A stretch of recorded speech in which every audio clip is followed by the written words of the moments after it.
आत्ताच एक बातमी कोल्हापूरमधून येतेय। मराठा आरक्षणाच्या सुनावणीला विलंब होत असल्यामुळे नितेश राणे यांच्या स्वाभिमान संघटनेकडून रेल्वे पेटवण्याचा प्रयत्न झालेला आहे। रेल्वे स्टेशनमध्ये थांबलेली रेल्वे पेटवण्याचा हा प्रयत्न करण्यात आलेला आहे। रणजित माजगावकर आपल्या बरोबर आहे। रणजित, नेमकं काय घडलंय?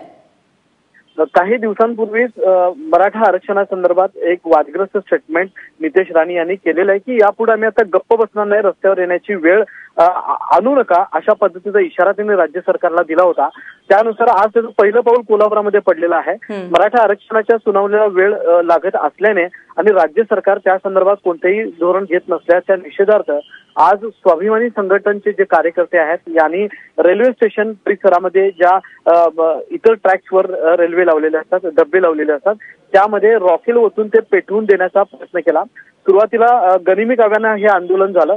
या परिसरात वेगवेगळ्या मार्गाने हे कार्यकर्ते आले आणि त्यांनी अचानक घोषणाबाजी करत रेल्वे पेटवून देण्याचा प्रयत्न केला। हा घोषणाबाजी सुरू झाल्यानंतर स्थानिक प्रशासन जे रेल्वेचं आहे त्यांना या गोष्टीची माहिती कळली आणि त्यांनी मग इतर कार्यकर्त्यांना त्या ठिकाणाहून पांगवण्याचा प्रयत्न केलेला आहे। परिस्थिती नियंत्रणात आहे?